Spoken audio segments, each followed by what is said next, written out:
Right ఇక వివరాలు చూద్దాం. అక్రమ వలసదారులను ఉపేక్షించేదే లేదన్న అమెరికా అధ్యక్షుడు డొనాల్డ్ ట్రంప్ ఆ దిశగా కఠినమైన చర్యలను ప్రారంభించారు. అమెరికాలో అతిపెద్ద బహిష్కరణ ఆపరేషన్ మొదలైపోయింది. అక్రమంగా ఉంటున్న వారిని గుర్తించి ఆయా దేశాలకు తరలిస్తున్నారు. ఇప్పుడు భారతదేశానికి చెందిన అక్రమ వలసదారులను C-17 ప్రత్యేక విమానంలో తరలించారని న్యూస్ ఏజెన్సీ రాయిటర్స్ తెలిపింది. 24 గంటల్లో వీరంతా న్యూఢిల్లీకి చేరుకుంటారని సమాచారం.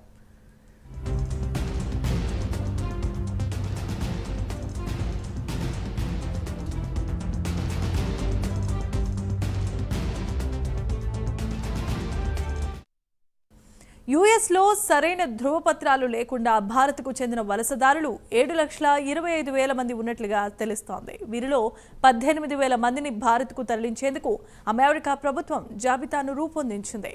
మెక్సికో, సాల్వడార్ ప్రజల తర్వాత ఎక్కువగా ఉన్నది భారతీయులే.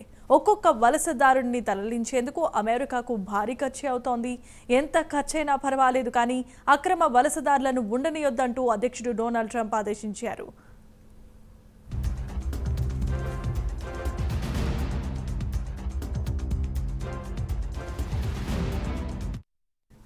మొదటి విడతలో 538 మంది అక్రమ వలసదారులను అరెస్టు చేసి ఆయా దేశాలకు తరలించారు.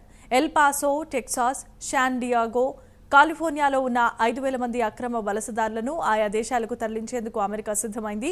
ఇప్పటికే గ్వాటెమాలా, పెరు, హోండురస్ తదితర దేశాలకు యుఎస్ విమానాల్లో పలువురిని తరలించింది. గ్వాటెమాలాకు తరలించిన ఒక్కో వ్యక్తిపై అమెరికా సుమారు $4,675 ఖర్చు పెట్టింది. అక్రమ వలసదారుల అంశంలో అమెరికా అనుసరిస్తున్న విధానాలపై భారత్ ఇప్పటికే తన స్పందనను కూడా తెలియజేసింది. అక్రమ వలసలకు తాము వ్యతిరేకమని, ఈ అంశం అనేక రకాల వ్యవస్థీకృత నేరాలతో ముడిపడి ఉందని ఇప్పటికే భారతదేశం స్పష్టం చేసింది. వీసా గడువు ముగిసినా లేదా సరైన దస్త్రాలు లేకుండా భారతీయులు అమెరికాతో సహా ఎక్కడ ఉన్నా వారిని తిరిగి తీసుకొస్తామని భారత విదేశాంగ శాఖ ఓ ప్రకటనలో తెలిపింది.